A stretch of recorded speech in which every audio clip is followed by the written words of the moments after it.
Well, I think if the foreigners or Americans are coming to Prague or Czech Republic, that gives them chance to learn something about the entire Europe, because we are in the middle of it, and we have, some history that is connected with the East, and we have some parts of history that's connected more with the West or Western culture. So here, I think it meets, the Western and the Eastern cultures, they meet here, and there were times when we had more of that and more of the other, and you can find traces of it everywhere. You can find it in architecture, you can find it in places, but you can also find it in behavior of the people, and you can find it also in the language, because the language always reflects the reality and reacts to it.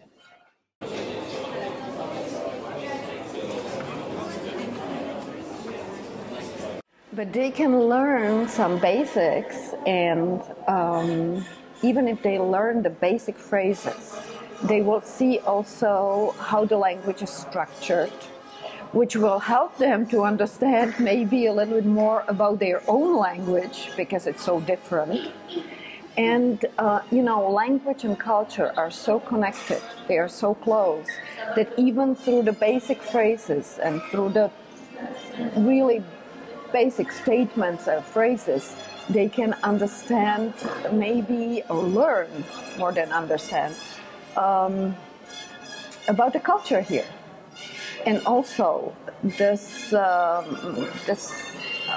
nation is very proud about the language, because this is one of the things that really distinguishes us a lot from the other cultures. And by trying to at least understand a little bit of that, they will get deep into the culture, and people will open themselves a little bit more if they hear them at least trying to understand it.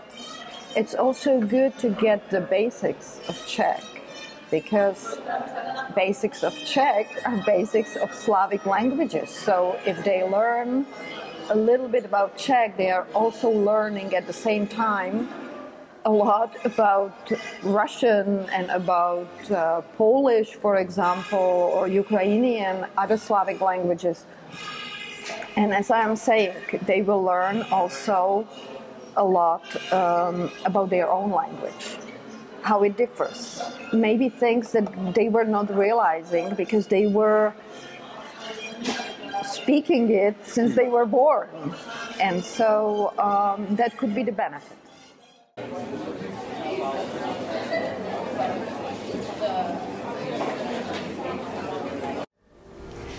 That's true, but it's not just in Czech language. We can see something similar maybe in German or other European languages, but we have a different way of addressing a person, if it's a friend or a family member or someone who's closer, and a different way if it's a person that we don't know that well, or he's not in the same position as we are. And that's very important, because it brings, as you said, a certain way of behavior while using this form and not the other. It just brings a lot of other things with it, and respect is one of the things. So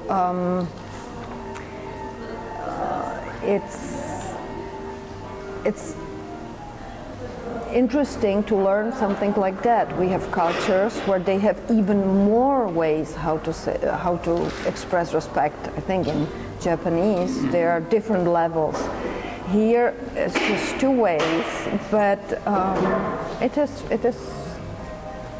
is very different. And sometimes maybe some people here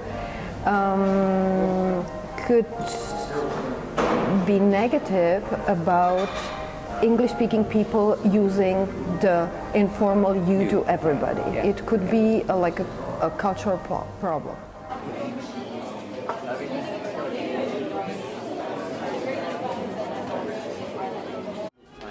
Yeah, so during the communist time, the party members were addressing each other with the informal you, and they wanted to have everybody get a feeling of camaraderie, a big group of people who think the same way, who care about the same things. And so by using the formal you nowadays, it's also a little bit about the fact that some people didn't want to be connected with the Communist Party, and they were proud that they are, even at that times, that they were using the formal you, and they denied to be informal, to be part of that big group. So those little things that maybe people who haven't studied the language or haven't looked closer to it would not find out right away. But it could have also other reasons for using or not using, or people liking to use formal or not liking to use formal or informal you. So it's more just than rules or language rules. It's also somehow reflecting the people's feeling, their attitudes about some issues in the society that speaks the language. And it's necessary to know it, and by learning even the basics, you can get it. You can realize that by using immediately informal, if a woman is using immediately informal, that could be kind of inviting for the male person. So there are some rules that are grammar rules, but also rules of the, contact or social communication.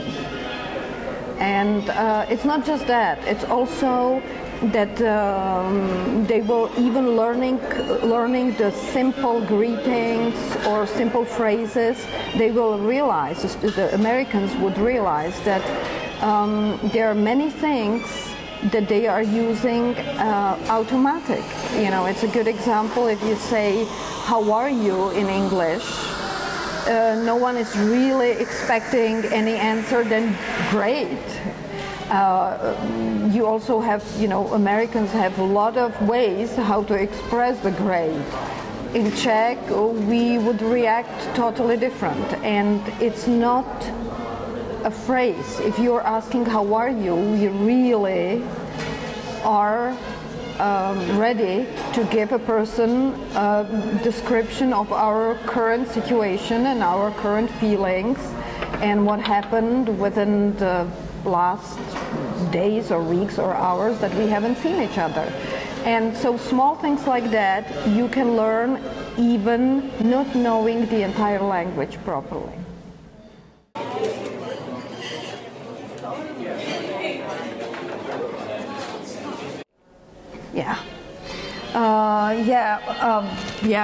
There are some people who would go even further, and they would say that Czechs were cynical, and that it all depends to what you compare.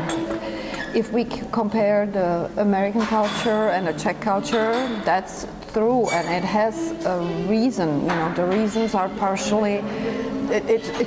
It's a mix of reasons. It's not just one reason, but one of the quite important reasons is our experience with the communism, when the public life was totally separated from a family life, and so you were informal and friendly and open with the family members and with the friends. You were able to tell them what you really think, but also you trusted them, because if you really said what you thought, it could be dangerous, so you trusted those people. But in a public, you had to be reserved, because you never knew who is listening, who is the person across you if you didn't know him that well. And so there was a big difference between the private life, family life, friends, and public life. And so yes, we are still, even though it's not anymore communism here and people are not afraid to say what they think, it became like a habit that we really don't share too many opinions with strangers.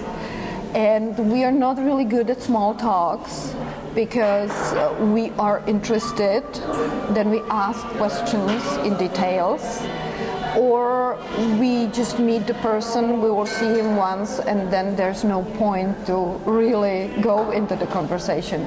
So there was a big difference, yeah, and we are carrying it with us. The culture took it, and it will take some time before this really changes.